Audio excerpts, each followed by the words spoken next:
Thank you very much. Good morning, everyone, to today's Overview and Scrutiny meeting. We will start with item 1, which is the minutes of the last meeting. They were held on the 10th of March. Are there any comments on those minutes or corrections, amendments, suggestions? Seeing none, can I take that everyone's happy with those then, please? Go ahead, Roger. Chairman, could I abstain because I wasn't at that meeting? Please? I think that's fair enough. Thank you. All right. Fair enough. Was anyone at the meeting? Yeah, good. Okay, fine. Well, we'll take those as agreed then by those who were present. Thank you. Item number 2, Ruth, apologies and substitutes.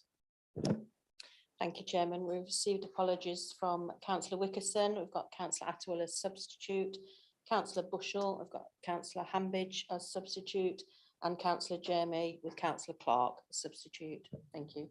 Thank you very much. Item 3, Chairman's announcements. I have none. Item 4, items of urgent business. I am not aware of any items that would constitute items of urgent business.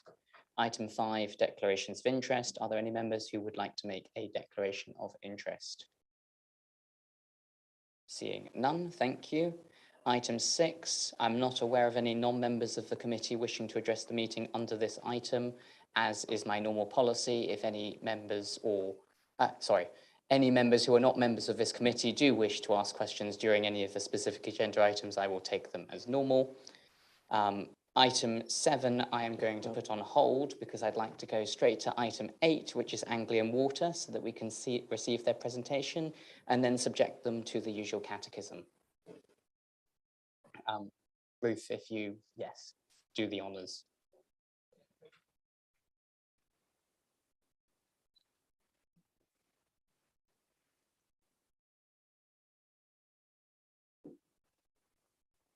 And do you want to come up, or are you going to?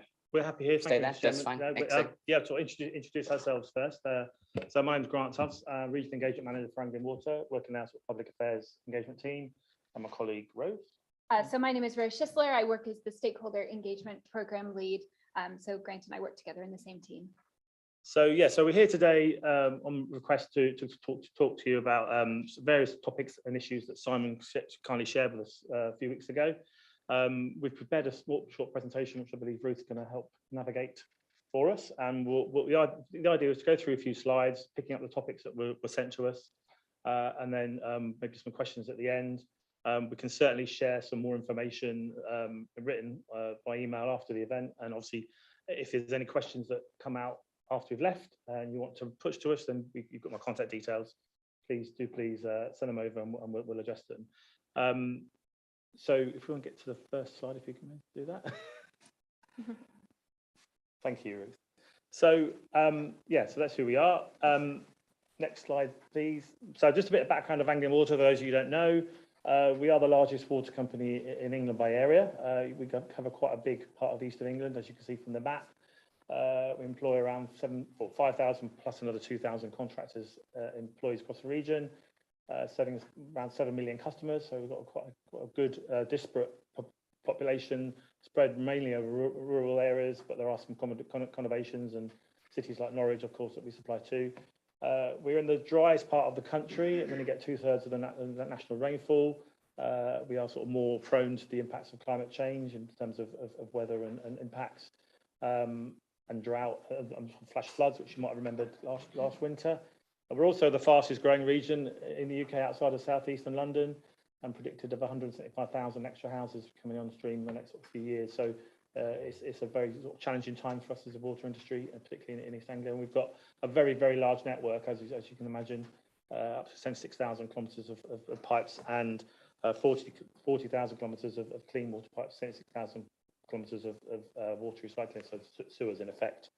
In terms of cost of living and bills, I mean, it's something that's been in the press recently, so I thought I'll just share that the average bill is only £1.24 per day for all the services that we give to our customers. We've increased our bills slightly this year, but we've had them frozen for previous years. But just the context of all the stuff we do is relatively, I think, really good value for money. So it's something we try and work on with our customers as well. So I know it's not on the topics today, but it's something that a lot of local authorities are talking to us about, how we support vulnerable customers or people in vulnerable circumstances. So again, it's something we can maybe follow up with later if that's of interest. We've got a team committed to try and help point people to benefits and support who are struggling with their bills. So yeah, next slide please, Ruth, thank you. So just it's all right.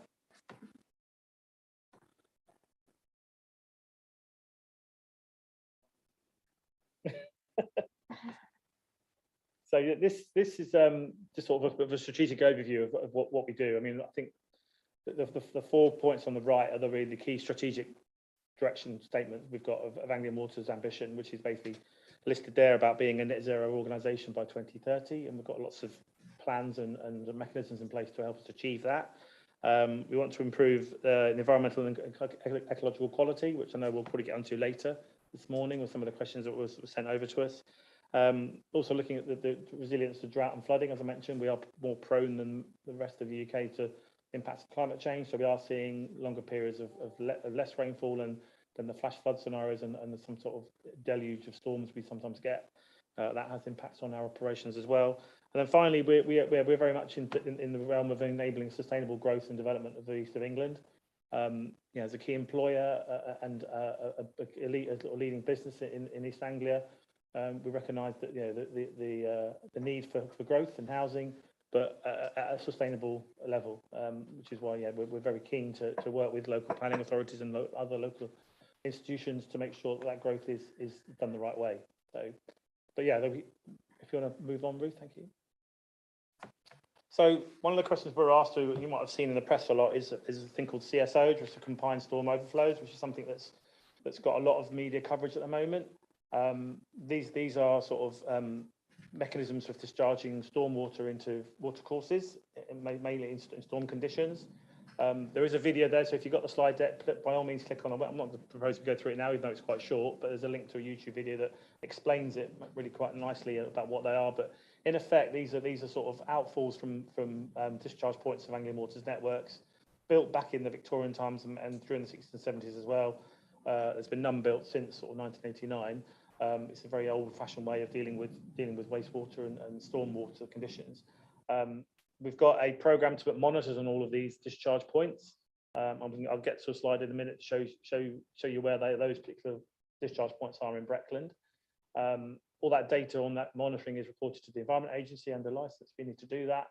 And we have got a major investment program to install more of those monitors to highlight where the ones that are spilling most, and then take ones that are maybe more active than they should be out of service and find alternatives. So what affects the combined storm overflow? Well, it's mainly surface water runoff and infiltration into the system. So the predominance of the material that comes out of that combined storm overflow is rainwater or groundwater. It can obviously get mixed with some wastewater as well from the sewage system, but it's heavily diluted. It sometimes includes things that should be there that we call unflushables. So you might have seen that in the press as well, it's things that people flush down the loo and the sink that shouldn't do. So again, we've got a major program called Keep It Clear, which we share information on that as well, advising people a bit of a behavior change program to encourage people what not to put down the loo, because those things can affect storm overflows as well. And there's also people that have misconnected inadvertently or on purpose, sometimes surface water systems into foul networks, which that water shouldn't be in there. So there are lots of reasons why sewers operate the way they do, but predominantly the storm overflow mechanism is an integrated system, and us and other water companies in the UK have got a big program ahead to remove as much as that we can. Certainly, any new connections are not built that way. So any new development that comes on stream, there's usually separate foul and surface water system instigated through planning, and we should be avoiding the sort of combined systems in the future, because it's not a 21st century way to deal with wastewater. But if you want to move on, please, Ruth, next slide. So this is why we're welcoming this scrutiny on water recycling and pollutions, and what we're doing about that particular issue that is hot in the media and in the public domain. And that's our commitment to spend over £800 million through our Water Industry National Environment Programme, which is a mandated set of funds that we've managed to negotiate from our regulator to invest in improving the environment. but as you can see from the slide, the picture itself isn't entirely what you might hear and read about in the media. As across the UK, combined sewer overflows only contribute to about 4% of the reasons why UK rivers are failing sort of high standards. And that is something that we recognise that we need to work with all other contributors to river health, and that includes landowners, agriculture, business, industry, highways, all sorts of people have an influence on the quality of our rivers, and we certainly, I'll get on to something a bit later on called Get River Positive, which is another way we're doing that. So that £800 million investment is sort of split down into an accelerated 200 million this year. So when you see the word AMP7, that's a business plan period at Anglian Water, and all water companies operate in a 5-year investment period. We're currently in what's called AMP7, which is a period from 2020 to 2025, and our business plans are negotiated with our regulator Ofwat, and they agree the funding we're allowed to raise through customer bills, or we can raise privately through the markets to invest on those schemes to maintain our networks and improve the environment. Well, part of that scheme is also installing storm tanks. Again, this isn't the best solution. Building hard carbon heavy sort of tanks in the ground isn't the greatest way to spend our money, I think. But ultimately, sometimes that is the only way we've got available to us. We'd rather much work with partners and look at more sustainable ways of managing surface water and treatment processes. Some of you might have heard of a wetlands project we did up in Goldesthorpe in North Norfolk, near Dersingham, which is basically using natural solutions to treat water finally before it enters the environment. We're planning to do, I think, another 14 of those across the region, plus more maybe to follow. So yeah, storm tanks, high carbon isn't the greatest solution, especially when particularly they're built near water courses, because obviously you're putting the problem near to a sensitive area. So, but obviously a lot of our water treatment sites, our water recycling sites, that is the only opportunity we've got at the moment. So we're building these tanks to store storm water before we release it safely into the environment once it's been treated. But of course, that storm water shouldn't be getting into our system as well. So we have got a big maintenance program to review all of our sewers and do a sort of research and repair scheme to reline sewers, fix infiltration, working with local authorities and communities to look at misconnections as well. So if people have got that diversion from their roof water into our system that shouldn't be there, we can work in partnership. We've got a flood partnership group that do that, working with local authorities and communities, installing things like sustainable drainage systems and water butts, that sort of thing, to attenuate flows. Also, maybe not so much for Breckland, but we've got the bathing water investment as well. So Norfolk is obviously a key destination for tourism. So we've got very good beaches around Norfolk and Suffolk. So again, we're spending a lot of money on maintaining those bathing water qualities standards. And then, yeah, basically the future on the right is about our commitment to becoming, environmental custodians, which we've always been, and it is in our mantra and of our love every drop ethos of Anglian Water, that we do want to improve the environment for everybody. And as I mentioned, Get River Positive, we'll get onto that in a minute, but that's one way we're really sort of putting a sort of foot to the pedal to progress this ambition of ours to make river health a focus for us. So do you want to move on, please, Ruth?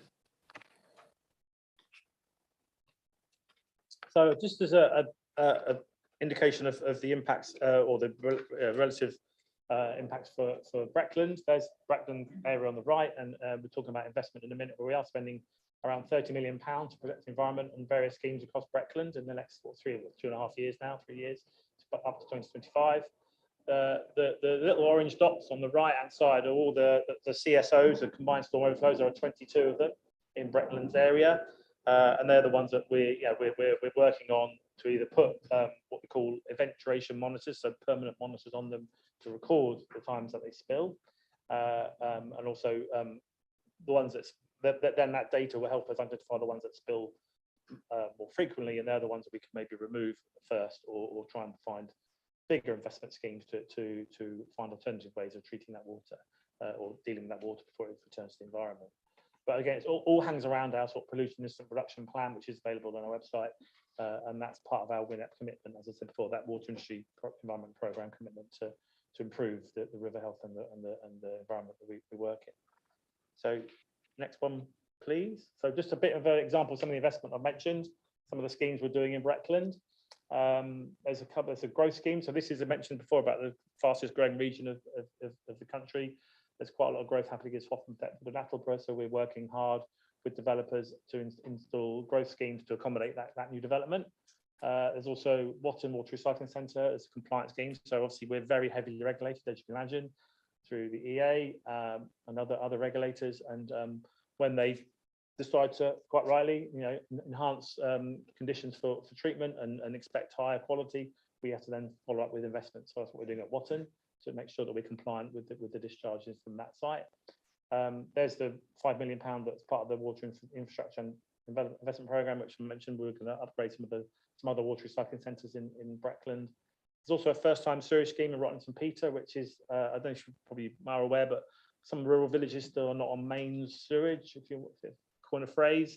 So communities can apply to be connected to main sewage, or the Environment Agency can mandate it if there's a pollution problem.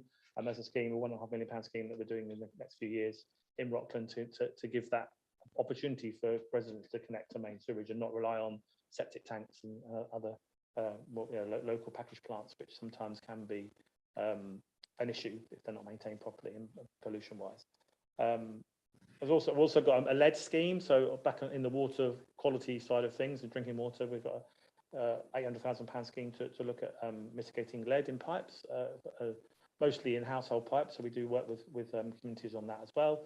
And then finally, those monitors I mentioned, the 14 sites that need these eventuation monitors installed, so we can start monitoring the discharges and really focus our attention on those that need remedial work sooner.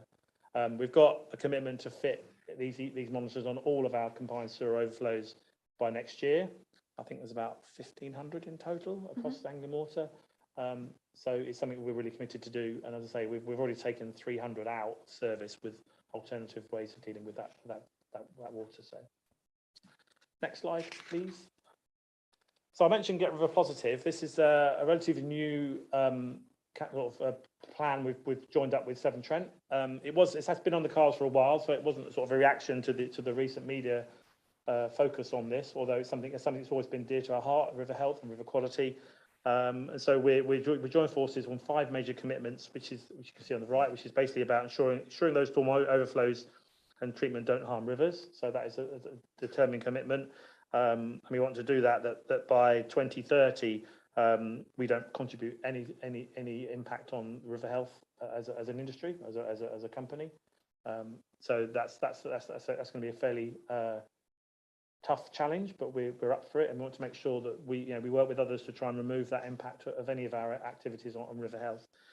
We want to create opportunities for people to enjoy rivers as well. So you heard mentioned bathing waters. Obviously, there's been a long-standing bathing water system in place where you get your blue flags and your beaches and swimming areas are clean. We want some similar approaches to inland waterways as well, rivers. I think there's 1 or 2 in the UK already, one in Yorkshire, I believe, and I think Thames have got one, and we're looking at potentially finding 20 rivers across our region. I don't know where they are yet, so I haven't got that detail, I'm afraid, but where we can actually work with all partners, all stakeholders who manage and responsible for that river to make it healthy and confident for people to use it safely. So that's something that we're committed to do, and that will involve the next one, which is basically supporting others to improve rivers. So we've got a thing called River Care and Beach Care, which are sort of charity-based organisations that we partner with to clean rivers and improve river health and maintain access to those rivers as well for the public, but also the wildlife. So again, it's not just about rivers for people, it's rivers for wildlife. So it's really positive to hear things like otters appearing more frequent in rivers, and lots of more natural flora and fauna flourishing in certain rivers. So there's more we to do, and obviously we feature a lot in Anglian Waters region around the focus on chalk streams, which you probably heard about as well. So there's lots of work going on around that. But yeah, we want to make sure that rivers are healthy for everybody, including the natural, the wildlife as well. And then the last point is that transparency bit about making sure that what we are doing, we are very public and aware, which is maybe part of today. Rose and myself have been to several scrutiny committees across our region, more to come, and we welcome the opportunity to come and share what we're trying to do with the local authorities and more broadly with politicians and members of the public and the communities as well. So and making that what we're doing and the data we collect visible is something we're keen to do. And a good example of that is we're going to put some money behind citizen science, which is something that's growing in stature. So helping communities to do sort of river testing and water quality testing themselves, using that data into our systems and making it publicly available, which sort of helps the second bullet point and giving that assurance to people that the rivers are safe and healthy to enjoy. So it's early days on this campaign. We sort of launched it last month, and there'll be a lot more to come in the coming years, and we'll months and years, and we'll definitely be keeping in touch with local authorities on our plans around this initiative, particularly if we find some rivers that might pop up in Breckland. I don't know where they are yet, but we'll let you know when we decide. Next slide, please. We're going back in time now. So I think one of the questions that Simon asked me to talk about was the impacts of the winter flooding, which happened, as Rose and I remember well, Christmas Eve 2020, which when, and I've been Anglian Water for 25 plus years, and I've never known an incident like it in that time as a business, and we were basically operating in incident mode as an organisation, dealing with the flooding and the impacts of the incessant rainfall for probably 3 months, I'd say.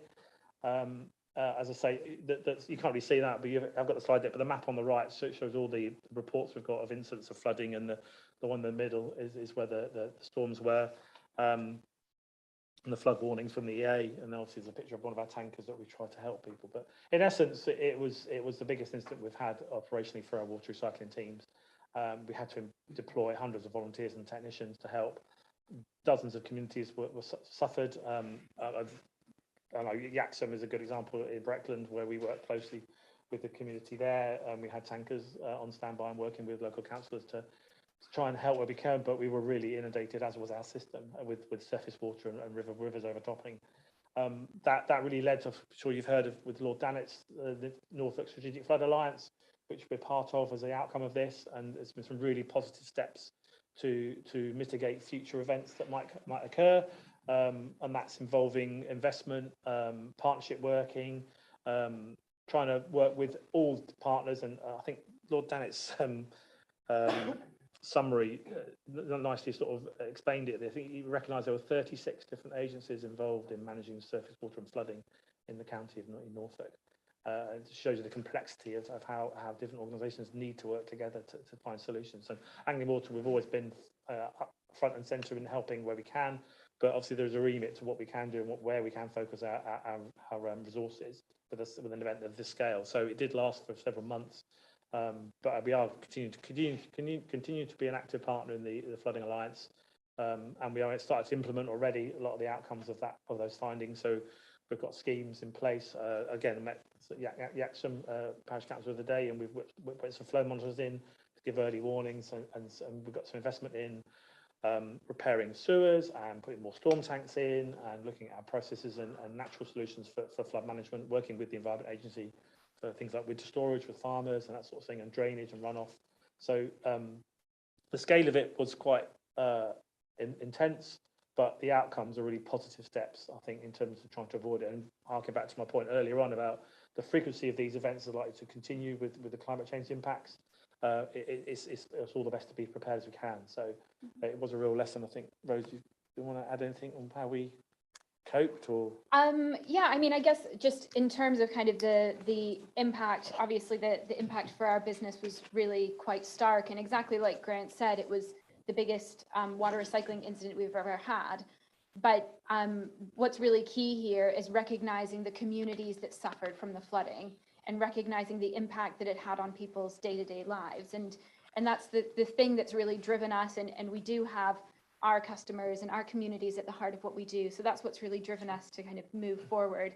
And yeah, really, really supportive of the Norfolk Strategic Flood Alliance. I myself look after a different part of our Anglian water region than Grant does, and the Norfolk Strategic Flood Alliance is something that is unique, and it's really great that it's here in this county, and has Lord Dannett kind of spearheading that. So a really good opportunity, and lots of reasons to remain optimistic despite the challenges that we in communities in Norfolk had last year. thank you. So next slide. I think this is another hot topic that's come our way.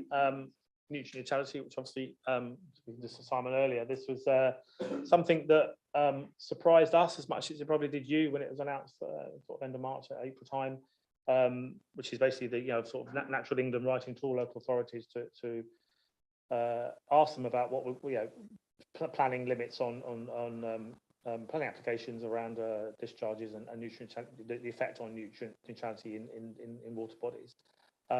We've got no direct influence over those requirements as a water company. I thought the analogy I used was basically, it seems the goalposts were moved after the game had started for us. So we've not got any funding to do anything on this initiative at the moment. We're abiding with all the current nutrient compliance levels that the EA set. But we do actually absolutely recognise we need to work together with all sorts of organisations and parties to come up with a solution. We're really pleased to be part of the Norfolk County Council Neutrality Board that we're members of, and we've also written to Minister Rebecca Powell, Water Minister. Peter Simpson, our Chief Executive, has written quite a lengthy letter to her. I can share that with the council afterwards. It's public, and it really sets out our thoughts and processes and what we think needs to happen to help mitigate this. And we're pleased to hear, I think, that Royal Haskening have been appointed by the county to do a study into what the mitigation can be put in place to deal with this. We're also sort of affected through some of our own planning applications to do some of the things I mentioned before about installing new assets to help with water recycling processes. Sometimes are now being held up because of this impact. So it's certainly within our interest to try and find a resolution and work with all partners to get a way forward to unlock this sort of planning hiatus for Norfolk, and so particularly in those the Wensel and the Broads areas. So yeah, I mean, we're working on it. We're talking to the right people. We want to find a solution, but I think it was as much a surprise to us as anybody. So if there, you can take some questions at the end, but we can certainly share our thoughts more formally in the letter that we sent to the minister. Which sets out some suggestions, some ideas of how we're going to get through it. But yeah, that's as much we can say on that one for the moment. So I think the last slide, completely off on a tangent. So water efficiency. So obviously most of what we talked about this morning is around water recycling, as we call it. So sewers, in old terms, we prefer to call it water recycling because all water's a recyclable product. But water efficiency is another challenge for us as well. So as I mentioned about climate change, we have periods of long drought potentially, or less rainfall than we may be seeing. So it's really important that as a community and as a region, we look after the water we've got. It is a finite resource after all. So I was sort of asked to sort of prepare a couple of points on what efficiency tips we can share. And again, this is something we do through a lot of our social media channels, a lot of our customer interactions, and working with local authorities. It's quite surprising when you see how much water you do use, and things like 70% of it is used in bathrooms. So things like turning taps off and brushing your teeth, and using sort of short shower times, all that sort of helps save water and energy. Obviously, if you've got power showers at the moment, that should save energy as well, because obviously they're running off power. So in the kitchen, obviously we've got things like making sure your white goods, dishwashers and washing machines are full, and in the garden, reusing water. I mentioned water butts earlier. That's another key way of getting sort of free water from your roof or other runoffs for your garden. So these are sort of customer-driven, behaviour change hints and tips. But obviously, Anglian Water are doing a lot too. So it's a sort of supply and demand. So this is the demand side, but also on the supply side, we're leading on leakage in the UK. So it's another way of being efficient with our water. We've got record levels of leakage, finding and repairing, and we want to reduce leakage by a further 22% by 2025. So again, we're finding all sorts of fancy technology to try and find and locate and repair leaks much quicker. Others are watching us on how we do that, because I think, as I say, we're good at this, and we have been for several years. I think the nature of our flat landscape does sort of tend to give us some struggles with leakage in the past. So we've invested a lot of money and time and technology and innovation into improving that. We've also got a massive smart metering program. So you've obviously heard of energy smart meters. So we've got water smart meters as well. So basically, these are meters that display and can share real-time consumption. It also helps us highlight leaks inside properties, so customers can see if they've got a leak or not in their own property and fix that. So I think we're fitting 1,000 a day across Anglian Water, hopefully getting everybody fitted with a smart meter by sort of 2030. And then obviously another way is where the water comes from. So we've got one of our biggest, is the biggest infrastructure program Anglian Water's ever delivered, called the Strategic Pipeline, which is basically a sort of hundreds of kilometres of pipes from North Lincolnshire, wending its way all the way down through Lincolnshire, bits of Cambridgeshire, across to touching bits of Norfolk, and then down into Essex and Suffolk. So basically it starts in sort of North Lincolnshire up on the Humber Bank and ends all the way down in sort of Colchester in Essex and Ipswich. There are various offshoots as well. So this is sort of £500 million 5-year investment to add resilience to the water network and move water from where it's more readily available, which is Lincolnshire in our region, to areas where there's more demand, which is the southeast of the region, sort of Colchester, Essex, Ipswich areas.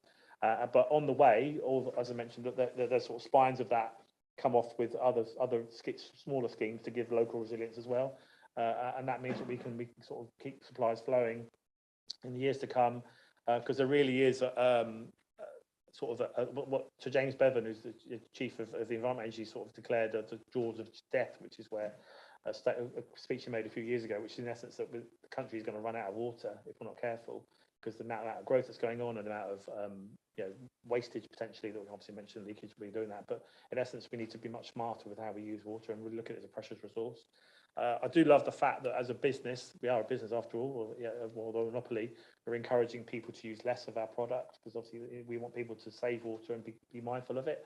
But that is really so crucial that people are aware of the implications of waste and being efficient with their water.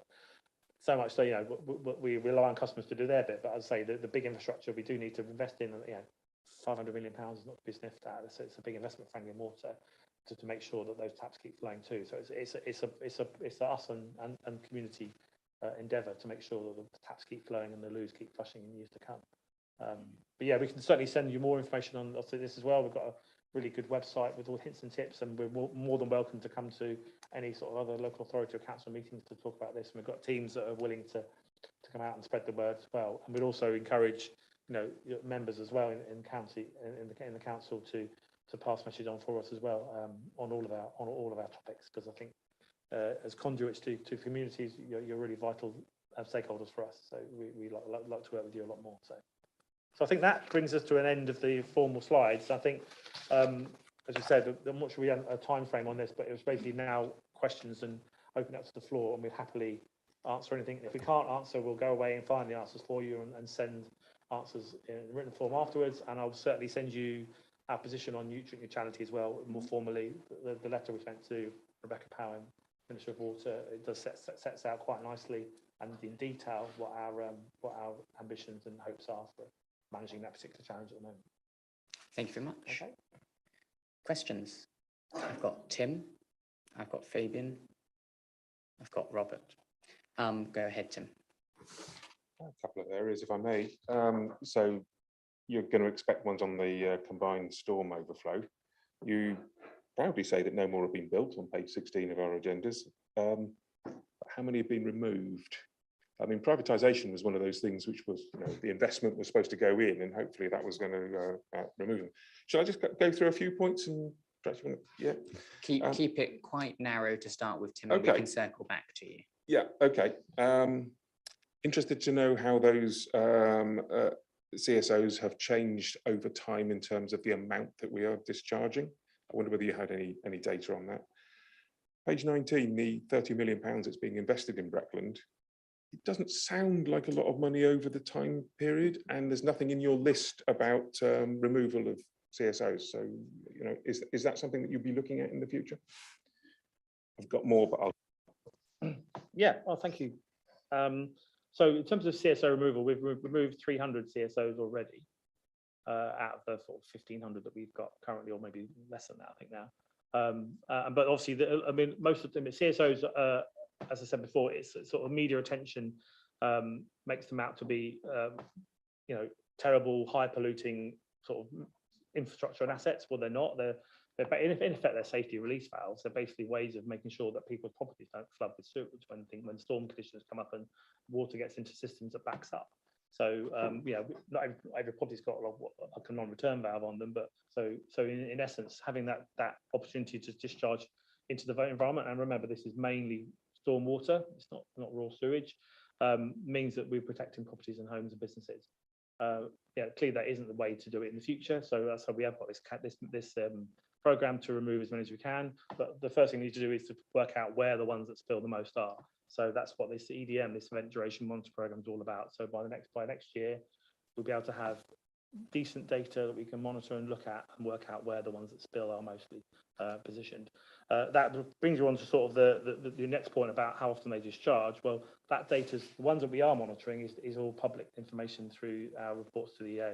So that you can search for that on we have to report that, so it's public data that you can actually look into yourself, and there's also you can also apply for environmental information requests direct towards companies if you wanted to do that, and our sort of our water recycling quality legal team will do the research. But ultimately, all this data is publicly available. My point earlier about being transparent is something it's always been the way. So you can interrogate and look into those locations yourself. Rose, yeah, I was just going to say, in terms of to answer your question, Councillor Burt, regarding the amount that they're discharging. So we do have an average across the whole company. So I can speak kind of broadly to what the average is. So last year, the average was 27 instances per CSO. And then the target for this year is 25 instances per CSO.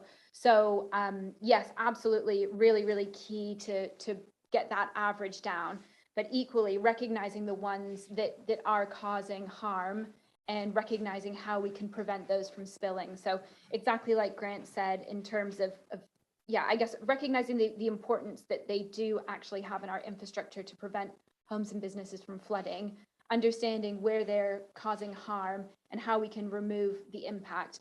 To remove the impact, it's about removing that surface water. So these are discharging under permit when it's heavy rainfall, when we see a lot of surface water, really, really high groundwater levels. So how do we remove the surface water from the system? Where can we put in things like storm tanks, things like water butts, and kind of empower the community to save money on their bill at the same time? And there are other reasons I've mentioned on the slide is also blockages and failures. So these are all live, high engineered systems that can go wrong, a lot of mechanisms in them, but also the point I mentioned earlier about the Keep It Clear program, basically making sure people don't put things they shouldn't down sinks and toilets, because the blockages can also cause CSOs to spill. So but mainly it is about that surface water ingress and trying to remove it from the system so that frequency is reduced over time. Thank you. Fabian. Thank you, Chair. If I just do one which is more affects the whole of the district. One thing that always comes up in my ward or anything about planning is there's not enough sewage capacity, but we're always assured that there is. But if, for example, if I install a water butt and it can hold 45 litres and I put a 2-inch pipe and it's connected to, should we say, a huge building, we know it's going to overflow and the gutter won't cope. So I just want to know that how you work out your formulas, because surely, yes, 5 houses we can understand, but if we go to one of the larger towns, there's 180. Someone says the sewers are already overflowing, but you say there's capacity. And I just wondered how you work it out, because surely there must be a limit. Again, to use another analogy, you have a football stadium, it holds 25,000 people. We can't go and put 27,000 in it. I just wondered how you work out to actually say in the end, oh, there's a development, sorry, we have not got capacity for that size development. Yeah, thanks, Councillor Eagle. Planning is one of our hot topics, as I mentioned earlier. It's something that we're heavily involved with. It might come as a surprise, or maybe not to you, that Anglian Water are not statutory consultees in planning applications. Unbelievable. So we can't stop people connecting. There's an automatic right to connect in England, only in England, it isn't in Scotland or Wales. And we are lobbying hard through the government to change that. So that puts us on the back foot straight away. Although, having said that, we do then seek out and try and work with local planning authorities to make sure that planning applications aren't going to add problems or court issues for communities. And we can send you lots of information about our work around that. In terms of capacity, we've got very highly qualified and skilled modelers that look at the connections and the likely additional flows that come into the networks to make sure that our systems can cope in the future. We are consultees on local plans, so we can look further ahead on longer term plans for districts and regions of Anglian Water. Our input on that, it relates only to sort of the foul connections. So as Rose mentioned, the surface water that gets into the system, we cannot allow for that in our sort of assessment and our modelling. There is a contingency of about 25% extra flows that this is standard that we can put into any new connections. So we've got a capacity increase there. But over time, our modellers will assess the infrastructure to make sure that it is fit for standard. If it isn't, and we are going to see excessive flows that are going to inundate or cause issues for us, then we would then bring forward investment. But obviously that's only working with developers to make sure that what they are building isn't going to contribute to issues. Developers can't be charged or pay for infrastructure that's going to cope with existing issues on that site. All they can do is contribute to the additional flows they're going to be adding in for the new connections they're putting into the network. But I say our modelers do work hard and assess the impact of those new connections based on a foul plus 25% infiltration, which is sort of standard, to make sure that our water recycling centres, so the pumping stations, the treatment centres, and the sewers themselves can cope. It is surprising you mentioned like the 2-inch pipe. Most sewers under your properties are fairly small. If you ever dug them up, they don't need to be that big. In fact, too big a sewer can cause other problems. You get things like low flows, and then that can cause odours through septicity with sewage being redundant in the pipes. So there is an art and a science to making sure that we have got the right size pipes for the right numbers of people that we serve. So yeah, investments brought forward when we recognise there will be a risk or a threat to our infrastructure. But invariably, I think most of the connections we do, our capacity is already, the systems we've got can already accommodate those additional flows. The flooding you're probably referring to is because of all the surface water infiltration. So adding, a dozen more foul connections to that network isn't going to necessarily make a problem in dry weather. But when the surface water is inundated through storm conditions, then that's when you see some of your spills and your flooding, which again is something we're investing in, as I mentioned before, on our CSO program. So, can I help you, Fabian? Robert.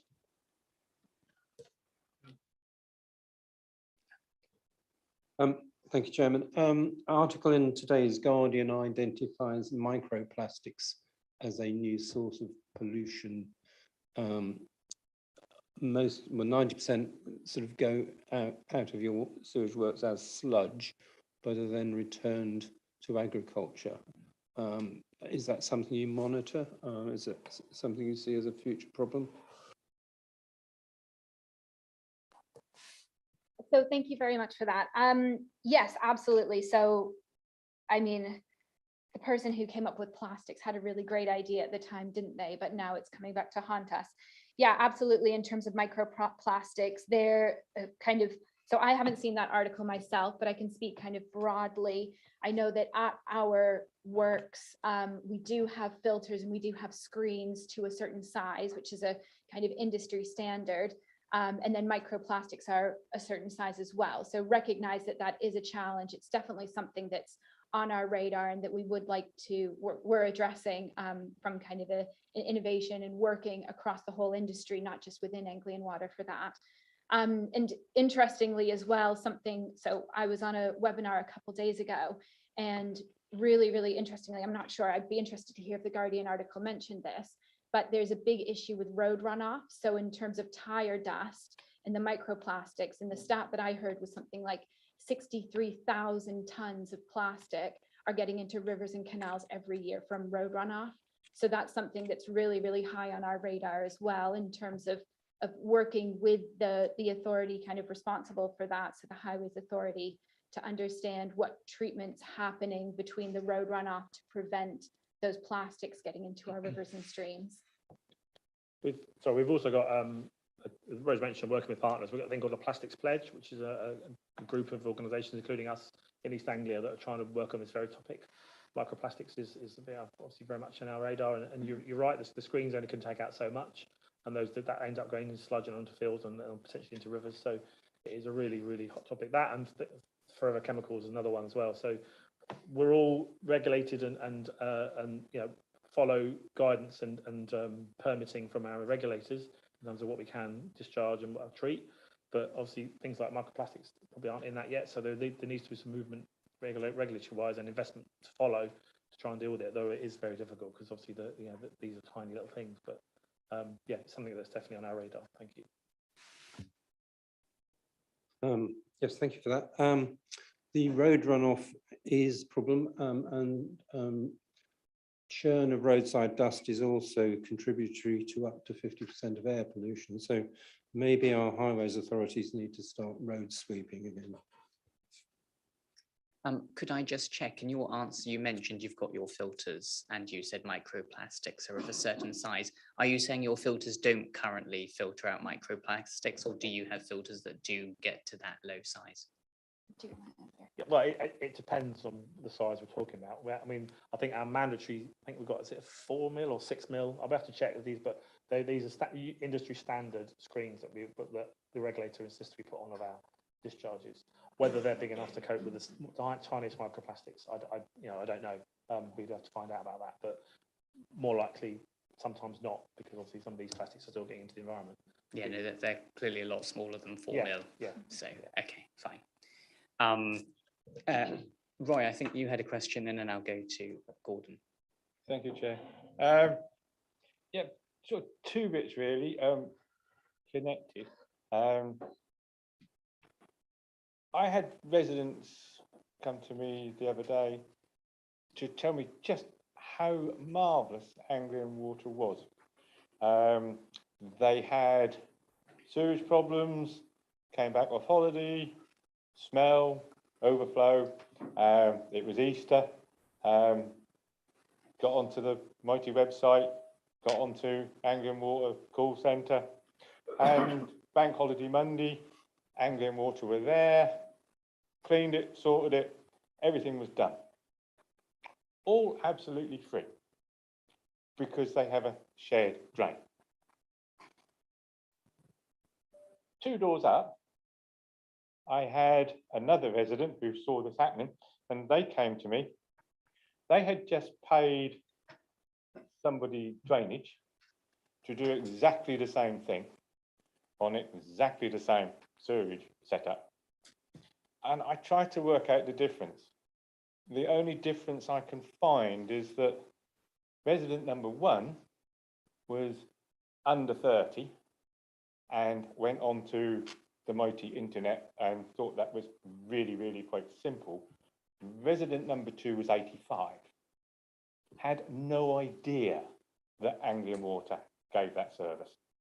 They'd had with their bill and a letter to say they could buy insurance, but they had never been informed that you run this service for people who are on shared drains, and it cost them well over £300 to do what you would have done for nothing. And my question is, why are we not actually putting it on the bills and getting it to old people? Everybody's got this marvellous thing. It's one of my big things, is the internet ain't the be all and end all of everything. So why can't we get it onto paperwork so that old people who can still read can know something about your service? Thank you very much for that one. Well, firstly, I want to thank you for the comments from resident 1. And yeah, absolutely. I must admit, I'm really disappointed that your second resident had that experience, and really recognize that the blocker there was probably the internet. So what I would really like to do is follow up with you after this and speak with our team and see if I can work and get that individual reimbursed. So I'll email you directly after this, and we'll work together on that. And then additionally, yes, definitely we'll take that away in terms of ownership and putting that on the bill. We do have as well, I will just flag, we do have a priority services register for those customers who consider themselves to be in vulnerable circumstances. So there's no kind of age start from or end, but people who use more water, maybe because they're on dialysis, or people who have young kids or a newborn, or people who are older, people who have vulnerabilities in terms of limited sight or limited hearing. We do offer special services for those individuals, and it's a free service, so they can phone up and get signed up to our priority services register. We have about 250,000 people signed up already, and what we do is offer extra support in terms of bills in large print, or we offer like a password service. So for example, you've heard a little bit about kind of bogus callers. It's something that we hear a little bit as well, and it really breaks our hearts that people are being taken advantage of like that. So we offer a password service. So a customer will phone up, set up a password on their account. If a technician has to go and knock on their door and speak to them, and they will then have that password. So then the customer knows that if they don't know that password, they can just close the door. But we do offer that as well. So yes, with regards to that second resident, I'll get in touch with you after this. That's all right. Yeah, I'd be most grateful for that, and thank you. And I might ask the chairman whether or not we as Breckland could look to work with Anglian Water. Having said, I don't like the internet. We do have a really good setup for our residents that can ask questions, and we also have a magazine. Perhaps they could provide something that we could put out to our residents. I have no doubt if we make a note of that in the minutes, we can relay that to the executive. Gordon. Right, thank you, and thank you, Chairman. I'm not a member of this commission, so I do thank the Chairman for allowing me to ask you a question. But I am on Lord Dannett's panel, so and I'm quite interested that you raised that this morning, because I do feel that that is very useful, and I do hope Anglia Water will keep the level of attention it gives to that panel, because I think we are really just starting to achieve something. And I'm very pleased you're sending us the details on nutrient neutrality. My ward on this council is in an area which is affected, and certainly it's something we're trying to get our heads around with our panel, with our planners, I should say. But what I really wanted to ask you is, how realistic do you think is your 2030 date for no pollution? Is that really achievable? And linked to that, you mentioned 30 rivers in your area. I wondered whether any of those rivers were going to be the chalk streams, which I know you put in later on in your comment, but some of those chalk streams are to us major rivers, the Yare, the Nar, the Wensum particularly, which is so protected.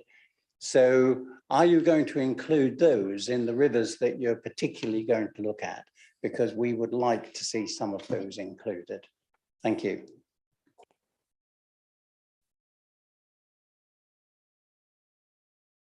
Yeah, thank you for your comments.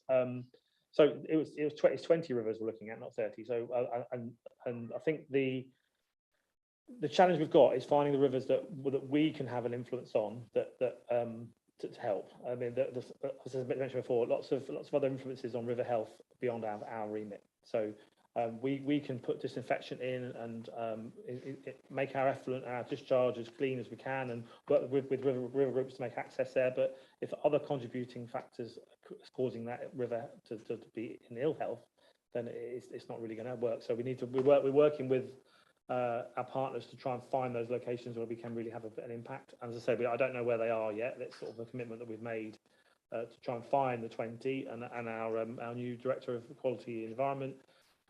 His team's on the case now to try and work out where they are. And as soon as we do know, we'll let you know.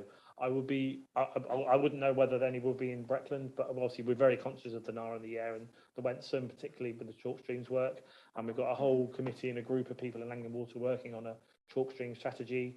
One of your neighbouring MPs, Jo Churchill, she works in DEFRA as well, and she's been leading the charge on it and working with us as well. So there is more we can do, and the more we are doing on chalk streams. not just on river quality, but also on abstraction of those short streams as well. Because obviously we need to sometimes take water out of them. So we can give you updates on that at a later date. And yeah, again, on the nutrient neutrality point, we'll send you the details on that. And on the Strategic Flood Alliance, it's something that we really have seen a shift in focus. And when as I mentioned before, we've been to several of these scrutiny committees across the region, and other counties could look to Norfolk as a way to do this properly. Unfortunately, I suppose that we can't replicate Lord Danner everywhere, but you need somebody of that caliber to really bring people together. And certainly his military approach has been very prominent to get things done. And I think that's maybe what needed elsewhere. So I think Norfolk is an exemplar in that in our region, and we do want to try and replicate that in other counties that suffer too. So hopefully that's addressed your point. But we'll get back to you with the river stuff. Yeah.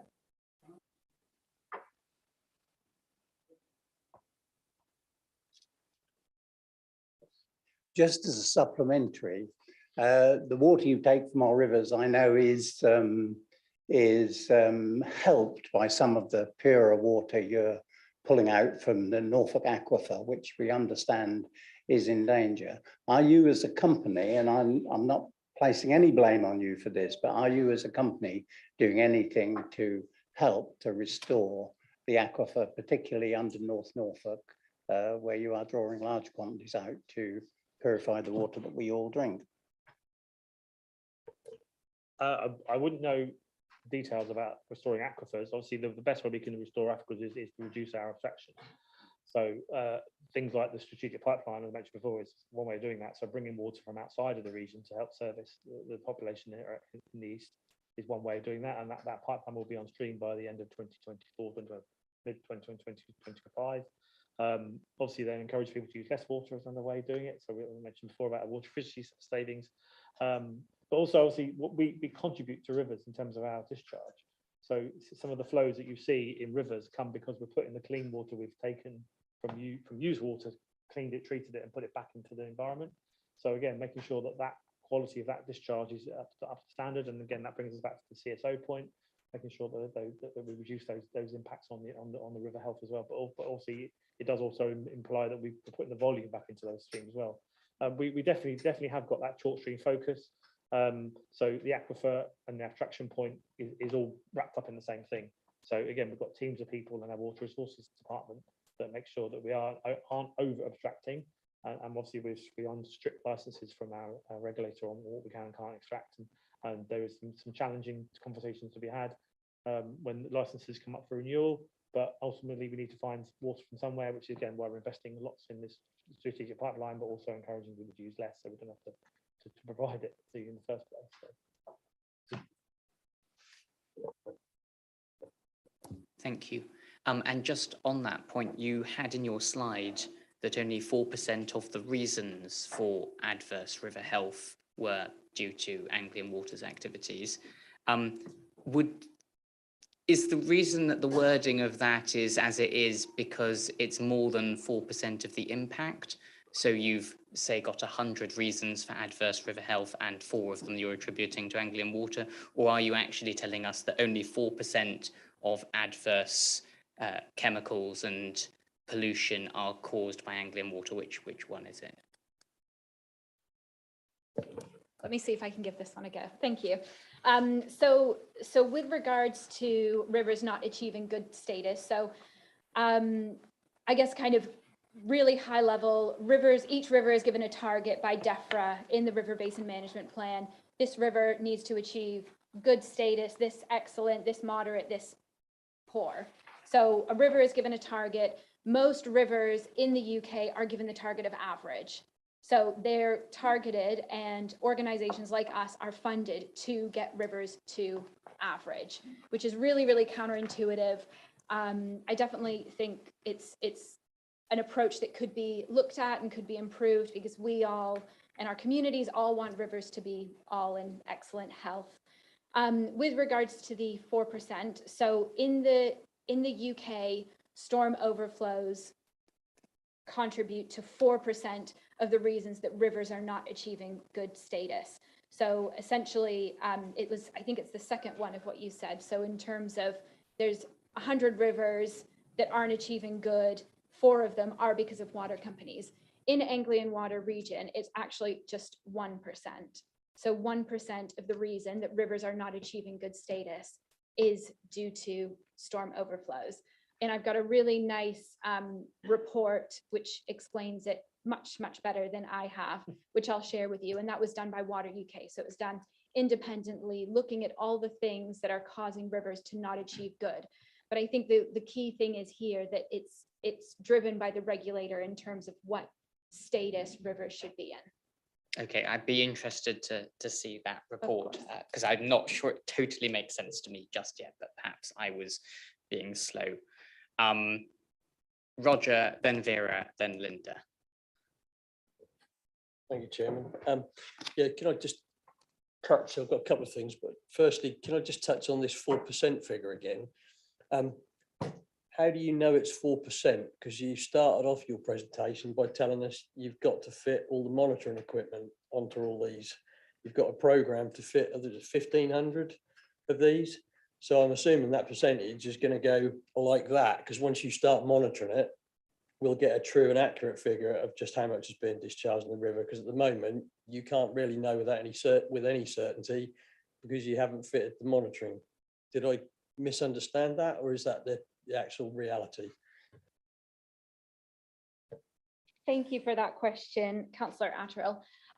So yeah, really great question. The figure comes from Environment Agency data, and the monitoring is the monitoring that they do in the rivers. So we do have monitors on many of our EDMs, and we will continue to fit those. But in terms of where the actual data is coming from, it's coming from the Environment Agency. And I have another resource for you, the Environment Agency Catchment Data Explorer, which I can share with you after this, or you can Google. And what you can do is drill down into each part of every single river in the UK. You can look at all the reasons it's not achieving good and what those are attributed to based on the information that the Environment Agency has captured. And just on your point about more would mean worse, I think the increase in CSOs we're monitoring over the last few years has actually seen an improvement. So the more we're measuring, the more we're finding that it's getting better. So I think there isn't that necessarily a link from, just because we're not monitoring all of them, that means that the ones that aren't being monitored are causing loads of pollution. It just means that data isn't available yet. So as more data is available, we are finding that actually we're seeing fewer spills and less duration of spills as well over the last 2 years.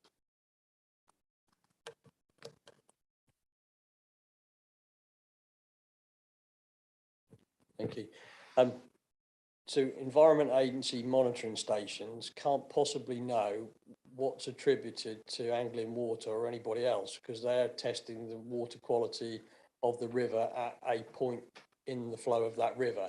So I'm still not sure how anybody can say with any certainty that this 4% figure is how that's, on what basis you come up with that, until you're actually monitoring the outflow from all your stations. You've then got the accurate data to be able to come here and say with certainty what that percentage figure is. Could I also just ask a second question, Chairman? With regard to your more modern treatment works, I'll say, for instance, the one at Swanton Morley, you put a new treatment works in there to accommodate much of the sewage coming from Dereham. So with that modern plant, just how clean is that water that you're sending from that plant back into the River Wensum? And is that particular site monitored? Because I've got real concerns. I know we're talking about something particular here for Swanton Morley, but I'm afraid we're not happy in Swanton Morley with the product we've been left with. We've had 2, as I understand it, Environment Agency site clear-ups adjacent to your treatment works, where your site has completely failed and flooded nearby land. So Environment Agency have had to be involved on that. And we've got an outflow pipe that's completely inadequate for the task. With the old treatment works, we had very small trickle of water back into the Wensum. Now, obviously, with the system you've got in place and there's more product, the flow that's going into the Wensum is considerable, but you put it in an old salt glazed, running that into an old salt glazed pipe, which has got root damage. You've had engineers backwards and forwards there, I think just about every month since you opened the place. It's completely inadequate. I've still got your outflow water running down the road at certain times of the year because you can't cope. So I'm letting you know my unhappiness as the ward rep about what you've left us with down on that site. I think it's inadequate, but I would like to know specifically about how clean is that water, and the more development we have online, does that mean that that product will still be as clean, or does that mean the amount of nutrients that are going back into the river increases with increased development? I'd like to understand that a little bit better. Thank you. Yeah, thank you for the questions, Councillor Atwell. I'm aware of the Swanton Morley scheme. I might have maybe met a few of you years ago when I was in a different role in Anglian Water when we put that scheme out, when we did some engagement back then. The final effluent is monitored and checked, so whatever we are discharging will be up to standard and quality, because as Rose said, it's sampled and checked by the Environment Agency, so we need to make sure that we don't pollute the watercourse. So I can probably give you guarantees and certainties that the discharge, even though it might be more volume-wise, the actual quality of the effluent is within the regulated permits.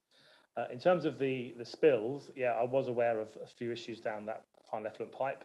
I've been speaking to our modelling team last week about it, because I think I had an indication this might come up today, and they've assured me that they are doing the route clearance. I think you mentioned that there's been some problems with the route ingress. And they're also talking about potentially looking at a relining scheme to look at that pipe in the future. In terms of flooding on the site, I wasn't aware of actual flooding at the pumping station. Whether that happened because of a failure or I don't know, we can look into that. But certainly in terms of the outfall, I'm told that it is operating as it should. The team that developed it assure me that it is fit for purpose. I'm absolutely open for challenge on that. If people are giving us evidence that it isn't, then we can certainly take that back and go back to the team. And I've also spoken to them. We've got a new site manager at Swanton Morley, so he's just taken over recently. So and he's keen to find out as well what's going on and see whether any more can be done, because obviously we don't want to be spilling onto roads. And I heard that the final effluent potentially was crossing a road and causing some sort of issues potentially, particularly in the winter months. So it can be quite dangerous. So we don't want any of that. So yeah, we'll work on that, and we'll get back to you on next steps if we need to do anything.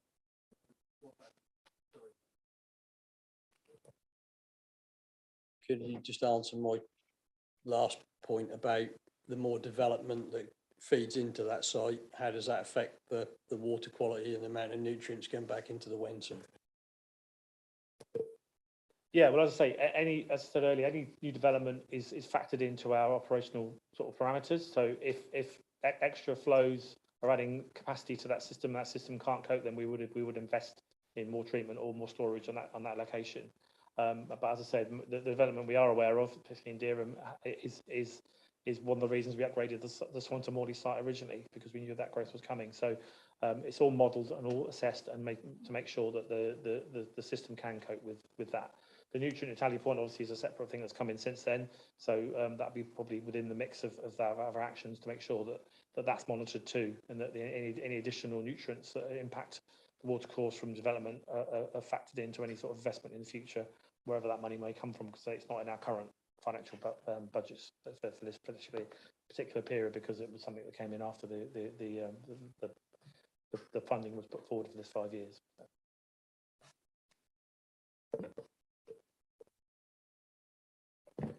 First of all, I apologise for jumping on Councillor Brain's comments, but I think it's so important it's publicised that a joint sewer is Anglia's responsibility, having paid hundreds of pounds out for a number of years, and Anglia would not take any responsibility until a drain doctor employee told me it was their responsibility. So I think it's so important, and I don't consider, I haven't got the internet and I'm not that old, but I didn't understand that it was not my responsibility, it was theirs. So I think it should be publicised widely. Thank you. Thank you. A point well made. I will go to Linda. Thank you, Chairman. Whilst I appreciate that Anglian Water is consulted through planning applications, but it's not a statutory consultee, that is correct? I think perhaps this is a challenge Brecon could take up with our planners and probably national planning authorities, that they do become a statutory consultee. We've heard everything that's for the future. A lot of it's good, that's great, but let's all work together. And if we can identify something in early stages, whether we're in a rural area like a lot of us are, or in the towns, that can only be to the better. Thank you. There's your challenge. Thank you. Not a challenge of the committees yet, Linda, but we'll put it to a vote later. I've seen Sarah, I've seen Roger, I know Tim's got more. Fabian, you had another one as well. So we'll go Sarah, Fabian, Roger, Tim, and then I have one, and then I'll see if there's anyone else. Sarah, go ahead. Thank you, Chair. I was actually going to ask what Linda or touch on what Linda just said, but how can you keep up with the new developments if you are not a statutory consultee? And I get that must be tricky, but how do you keep up with what's needed if actually it seems as if you're going after the effect, so it's being quite reactive rather than quite proactive? So how do you keep up with that? And then if it's not by way of a statutory consultee, a lot of what you're talking about talks about obviously engagement and collaboration with stakeholders and stuff. And how is it that you're looking to try and do that to achieve, with the likes of the local authorities, some of the objectives, what you've set out in your, your 2030 targets and what have you? Thank you. Yeah, thank you for the question, Sarah. The statutory consultee bit is a particular challenge, as I mentioned, but our planning development team do seek out manually, they scroll through all local planning portals. Any developments of more than 10 properties, they try to engage with try to engage with local planners and the developer to get involved and assess any impacts on that development if it was to come to fruition. And then where we do find that assessment of the models and the infrastructure in place that would cause detriment to the either pollution or flooding or water demand, then we would submit an application for a condition to be put on that planning application to the local planning authority. That's all. So we can't do that in a statutory way. It's sort of a voluntary sort of informed ask, if you like, of the local planning authority to say, please apply this condition to this planning application, because if not, then this X, Y, Z will happen potentially. But we want to get beyond before that. So that's what I said about if we try and work, then when we recognise those planning applications come in, we'll reach out to developers and we encourage developers to reach out to us to work out what infrastructure are they going to put in as to mitigate any issues in their planning applications. The point that was raised earlier about putting pressure on local for planning law change is something we've done a lot across Anglian Water. Several of our regional MPs have written to ministers on this very subject. We've helped write letters on their behalf, and they've still forwarded them on quite kindly. And I think Michael Gove sort of had those letters as a responsible minister, and it's something that's been talked about within the Planning Act this year. So we're hopeful, but unfortunately, it's still a bit of an oddity that we can't. So we can advise, we can encourage, we can try and put our position across, but unfortunately, this automatic right to connect remains. So we have to then just get on with it, unfortunately. But thank you. Thank you.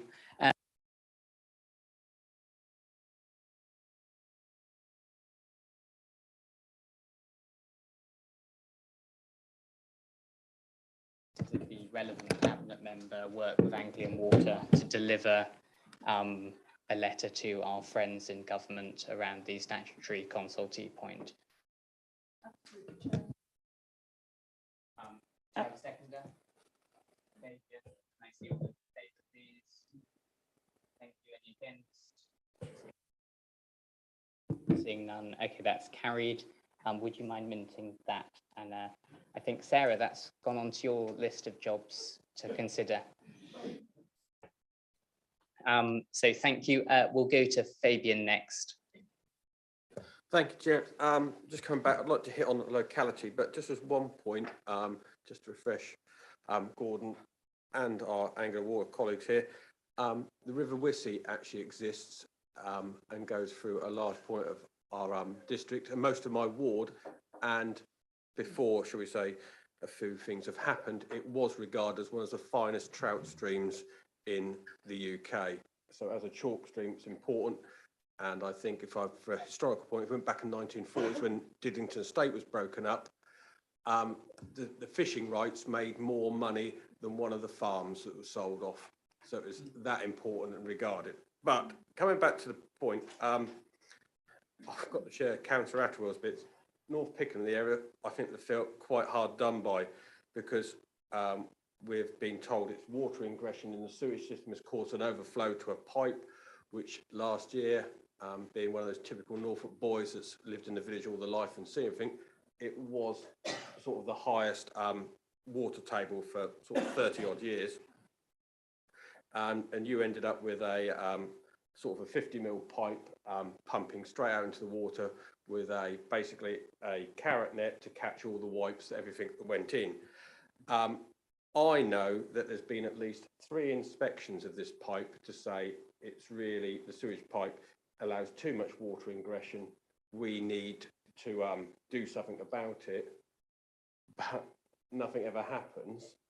And then in our locality of that area, there's been about 6 main water leaks, and 1 breaks, and I can assure you it's the length of this room, and then we know the next bit is then patched again, causing either disruption, damage to verges, and we just feel that we're forgotten.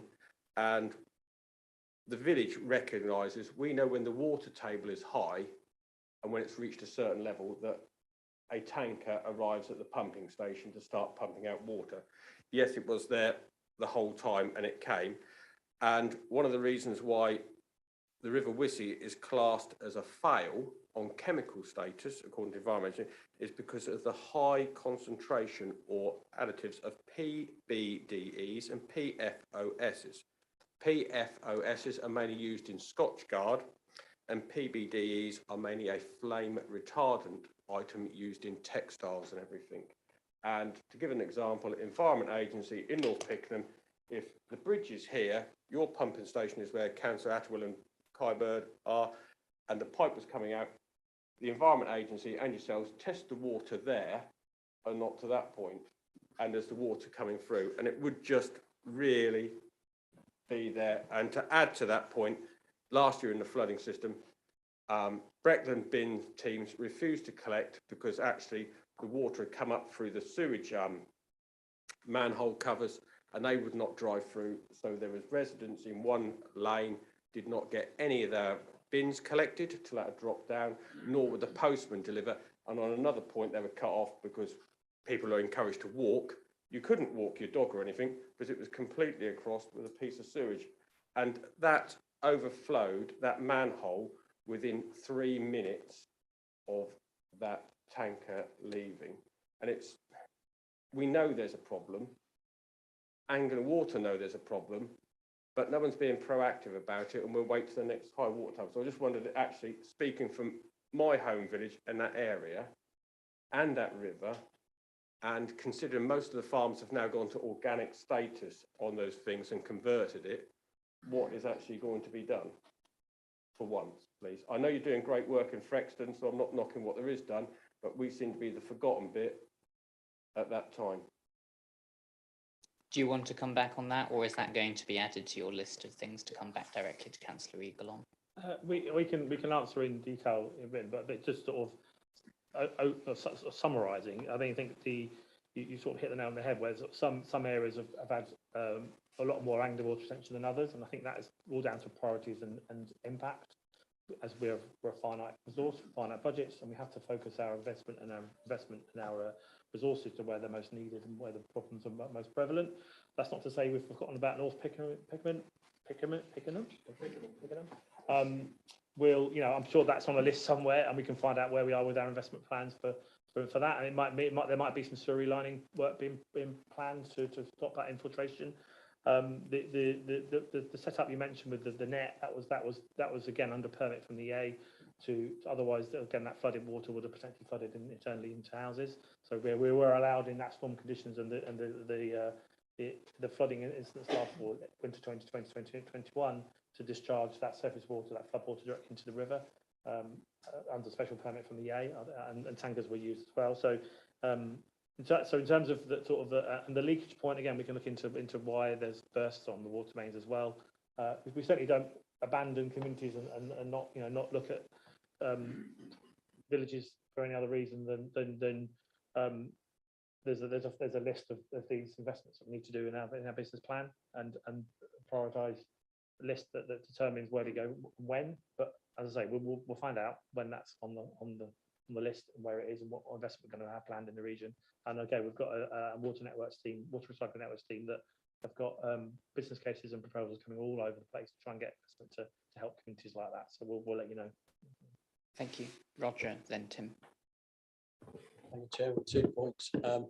One, quite parochial. The sewage treatment works at Beela, most of the sewage from Swanton Morley flows into that. You recently had a very serious breakdown there with tankers in and out every day. That plant is very old. I should imagine that was put in probably in the 60s. Is there anything in the plans, forward plan at the moment, to upgrade that plant? So that's one question. The other thing is just to clarify with regard to the statutory consultee business. So is what you're looking for to have parity with UK power networks in terms of electricity connection? So electric connection at the moment, a developer has to approach UK power networks. UK power networks tells the developer, yes, you can have a connection. This is how much it's going to cost. You've got to pay us the fee up front, and then we'll come and do it in about 6 months' time. But they do indeed get the money from the developer to carry out that connection work. With you guys, the developer, am I right in saying, doesn't really pay a fee? You're obliged to provide a connection. Is what you're seeking parity with the electricity side of things? So yeah, thank you. So with regard to Beela, I don't know. We'll find out what we're doing at Beela. I know there has been some issues there before, so we'll do some research and get back to you on that. On the consultee point, I think it's more about giving us a more stronger voice in the planning decisions. I mean, you're right about the funding point. Developers have to pay a connection fee to Anglian Water to connect to our systems at some point. So that money goes into a pot that they would then apportion and try and invest in where we do need to have mitigation. So some developers, they can connect to a system, there'll be no problems at all, no issues, no mitigation needed. That connection fee is then put in a fund, and then there might be a connection 10 miles down the road where it does need investment, it does need help. So then that money will be directed to that particular solution. But what we're after is that voice around the table that when the planning applications come in to inform planners to make the right decisions at a statutory level, so they can actually stop planning developers that are going to cause detriment to impact to networks and our infrastructure. At the moment, they can choose not to, or developers are maybe more persuasive than we are in terms of convincing them of growth, the growth need and the impact on the environment. So yeah, we can send you more on our proposals around that as well, on our ask of government, if you like, and what powers we do think we should have. Thank you for that answer. But doesn't it come down to the fact that you do need more money from the developers? The developers you probably don't do as well financially than somebody like UK Power Networks, just by the way that they're constituted in law. I think I'm right in saying that that's different from what you can charge them as Anglian Water. So would it also help with any letter that's sent from this council to the Secretary of State to try and look into the funding model that's expected from developers to Anglian Water to ensure that the infrastructure comes along with the development schemes? Because I'm not entirely convinced it always does at the moment. I don't think there is that parity between yourselves and the electricity supply network. I think the funding is really important to get that right so we get the investment.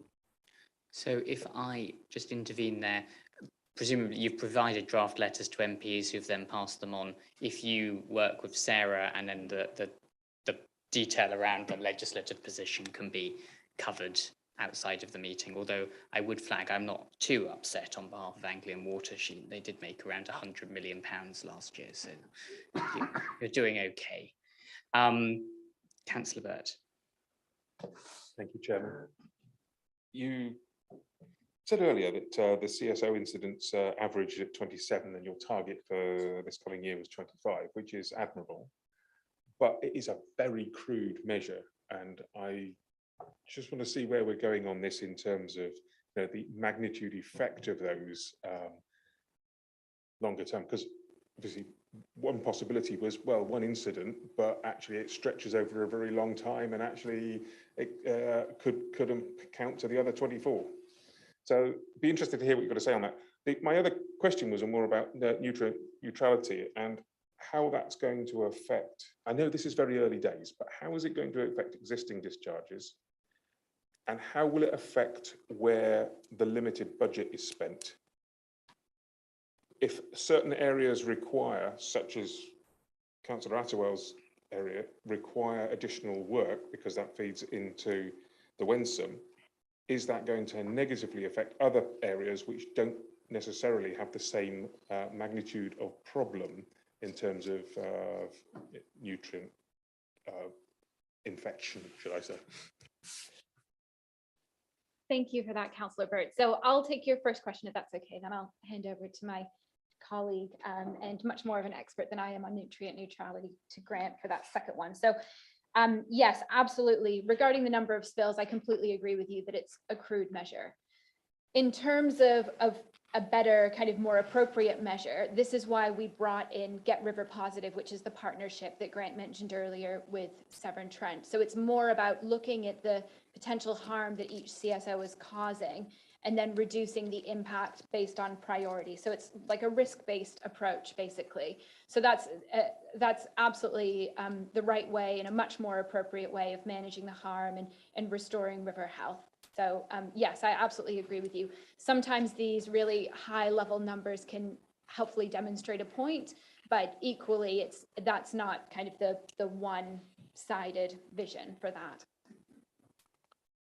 Yeah, and in terms of the impacts of the nutrient neutrality on budgets, so something to be seen. I think, as I said, we're not funded in our current business plan to make changes to those sort of measures that have been sort of put forward by Natural England, which is why we're part of this partnership to try and find a solution. And again, the letter will give you more details on that, and I'll share it with the council afterwards.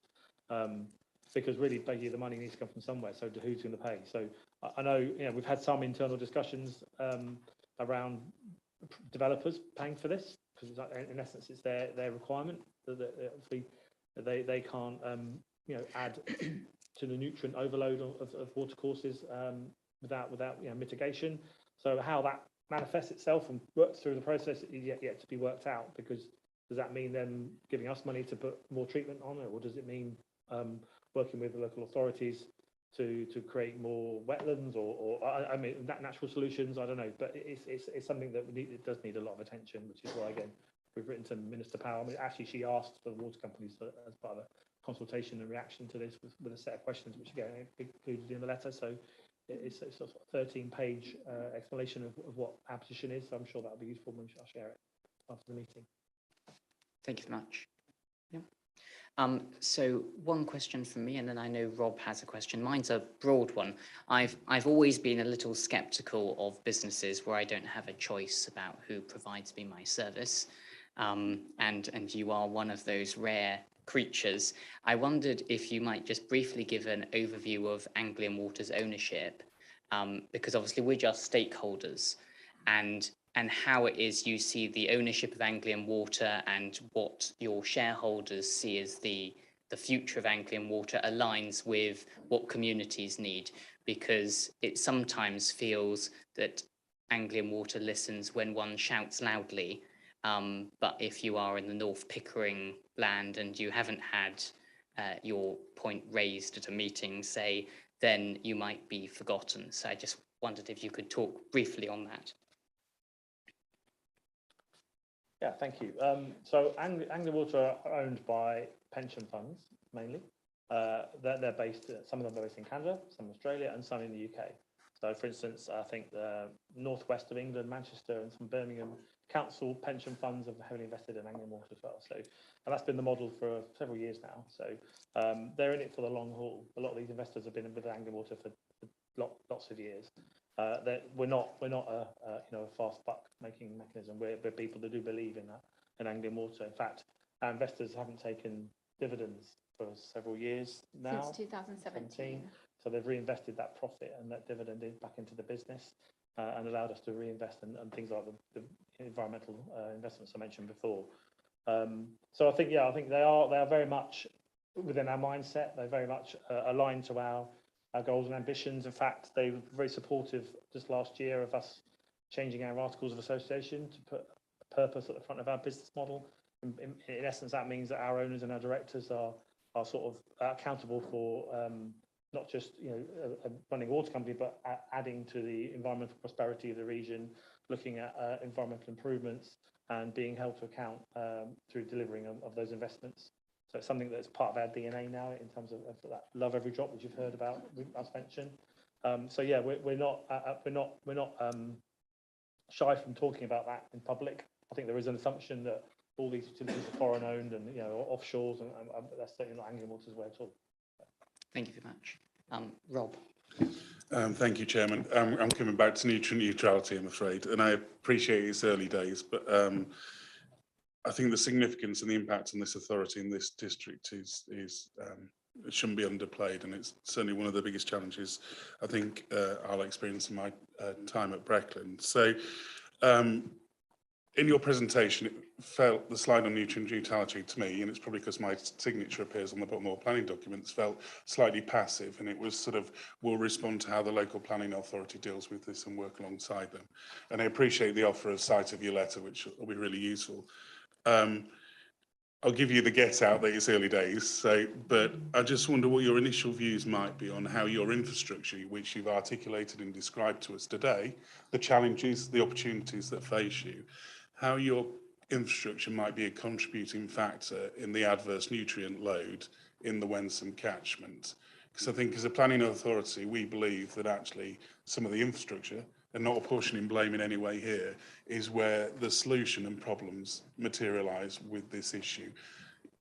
The River Wensum isn't a highly urbanised area, it's not a metropolitan area, it's a predominantly rural catchment. So I appreciate it's early days, and I'm just asking for early thoughts and ideas about, do you think the current infrastructure is a contributing factor in the adverse load into the Wensum?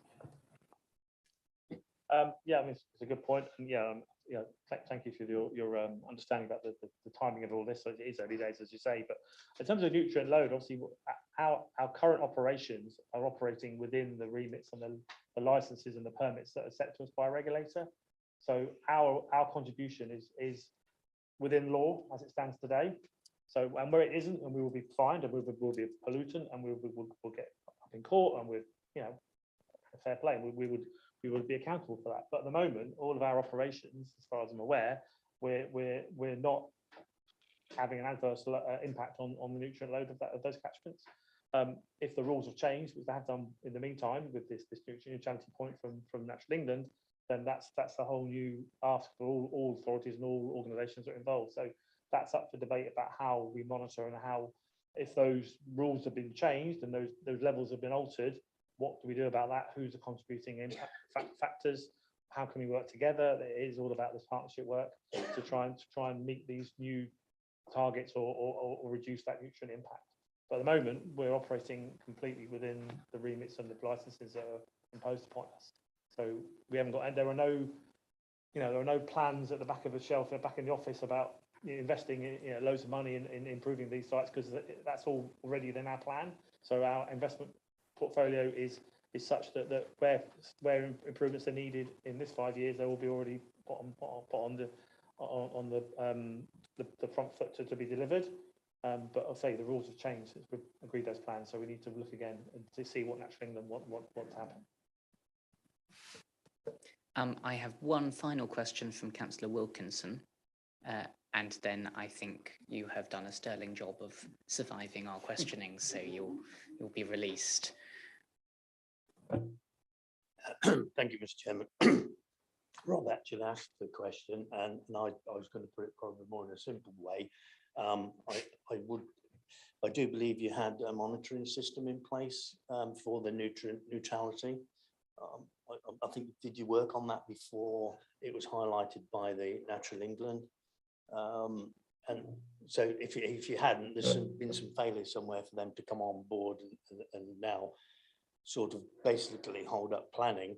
And in your excuse me, and in your notes it says that obviously you're not a statutory requirement and you've got no influence, and you're just reading into your notes. It seems like you're just going to sit there and wait until our planning authority has worked with developers, and then we go say, right, that's fine, and then you'll come on board. Can I ask the question? Can you take a bit of the pressure off planning authorities, particularly the Breckland one, and work with the Natural England and give them evidence what you've already might have collected if you had been monitoring it, to help not hold up our developments, because that will hold up our developments if it's just left for Breckland Planning Authority to work with developers. So if you can influence that rather than wait till we've done something as a planning authority, that would help, I think, to keep to do both what Natural England want and keep our building program going. Thanks. Yeah, so I think just on your first point back, I mean, we are monitored for what our discharges are. So the monitoring was already in place. It's done by the Environment Agency through sampling, or we do our own samples and submit them. So anything we're adding in terms of nutrients to the watercourse is already being recorded in public available information. What I can give you though is assurances that we are working hard with is it called the Nutrient Neutrality Board of Norfolk County Council set up. So we're part of that. I'm also working with the Royal Haskinen, who were appointed, I think, last week on the strategy to achieve nutrient neutrality around nitrates and phosphates. So we are, our experts are already engaged with those groups and those people to find solutions on the way out of this. We're certainly not, you know, I don't accept that we were slow to the table here. We were surprised everybody else that this has come in, and our water quality and environment teams are making themselves available and attending all sorts of meetings and discussions with all the authorities at play to find a solution. Yeah, as I said before, we don't want to stop development, and we want to encourage sustainable development. We've done for the right reason and not going to have impact on the environment, but certainly we don't want to be a blocker on that. Hence our whole point about statutory competencies, to make sure that any development that does take place is done in the right way. So yeah, so it is early days, but yeah, I think things are going to happen now. So hopefully the letter will set out a bit more detail. I'll share that, as I said, and you can certainly come back to us with any more questions afterwards. Yeah. And Councillor Wilkinson, I'll just mention as well, so in the letter there's some really great kind of tangible examples of things that are happening in Norfolk. So for example, I have the letter in front of me, and Grant and I will share this afterwards, but establishing the Norfolk Water Fund, which is a partnership with Water Resources East as well. And there's a really nice example of natural habitat creation at Wendling Beck, and then kind of supporting and enabling NGO funded solutions. So working with the Rivers Trust as well. So it's lots of things that have been really on our mind for a long time in terms of improving the environment. And yes, absolutely keen and happy to work with you and work with Natural England and ministers. Thank you. Thank you. You can try. I'm Vice Chairman of Breckland Planning, and we do set conditions, and I do know that you're not a statutory consultee, but when there is a condition on a planning, I do know for a fact that you are stringent with it, and your modelers do not roll over to the developers. I've had that evidence in my ward, so I know that helps and works. Thank you. Yeah. Okay, thank you very much. Are members content for us to let Anglian Water leave? Excellent. Thank you very, very much for coming. I appreciate, it's not always straightforward getting asked thousands of questions, but thank you very much for all of your answers. And I think you've got a list of homework that you can be getting on with the various councillors who've got local issues. At this stage, I think we're going to take a 5-minute recess. So if everyone could try to be back by 1:45, please, and then we'll crack on with the AI chatbot. You are welcome, of course, to stay to discover the intricacies of the AI chatbot if you wish to. Okay, thank you very much.